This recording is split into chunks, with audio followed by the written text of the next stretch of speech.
বলে না কারো পৌষ মাস তো কারো সর্বনাশ। আরও একবার সেই প্রবাদ বাক্য বাস্তব রূপে আমাদের সামনে। ভারত পাকিস্তান যুদ্ধের এত নেতিবাচকতার মাঝে এক টুকরো সুসংবাদ, মুস্তাফিজের আইপিএলে ডাক পাওয়া। প্রতিবার বাঙালি ক্রিকেট ভক্তরা চাতক পাখির মতো চেয়ে থাকে কোনো টাইগার ক্রিকেটারকে ইন্ডিয়ান প্রিমিয়ার লিগে খেলতে দেখতে। 2025-এর আসরে টাইগার ভক্তদের সেই আশা পূরণ হয়নি। নিলামে নাম থাকলেও কোনো ফ্র্যাঞ্চাইজি আগ্রহ দেখায়নি মুস্তাফিজ রিশাদদের নিয়ে। তবে সেই আক্ষেপ এবার ঘুচল আইপিএলের পরের অংশে এসে। টাইগার পেসার মুস্তাফিজুর রহমানকে দেখা যাবে আইপিএলে। তার পুরনো দল দিল্লি ক্যাপিটালসের হয়ে খেলবেন ফিজ। দলটির সোশ্যাল মিডিয়ায় পোস্ট করে নিশ্চিত করা হয় খবরটি। অস্ট্রেলিয়ার জ্যাক ফ্রেজার ম্যাগার্কের বদলি হিসেবে ডাক পেয়েছেন মুস্তাফিজ। এবারের মেগা অকশনে 2 কোটি ভিত্তিমূল্যে থাকা ফিজকে দিল্লি চুক্তি করেছে 6 কোটি রুপিতে।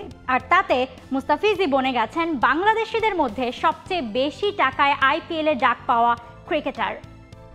এর আগে 2009 সালে মাশরাফি বিন মুর্তজাকে $6 লাখ কিনেছিল কলকাতা নাইট রাইডার্স। সে সময়ের বাজার দরে তা 4 কোটি টাকার কাছাকাছি ছিল।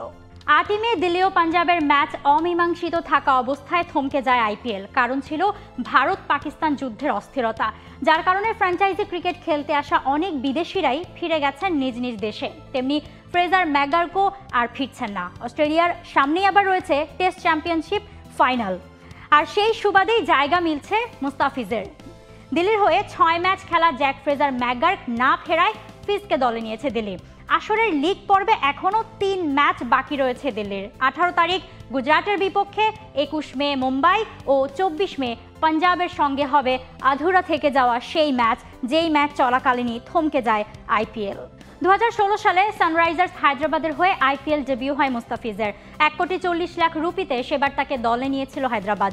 সে বছরই 17 উইকেট নিয়ে হায়দ্রাবাদের শিরোপা জেতায় রেখেছিলেন বড় ভূমিকা। হয়েছিলেন প্রথম ও একমাত্র বিদেশি খেলোয়াড় হিসেবে emerging player of the season. পরের বছরও খেলেছিলেন একই ফ্র্যাঞ্চাইজিতে।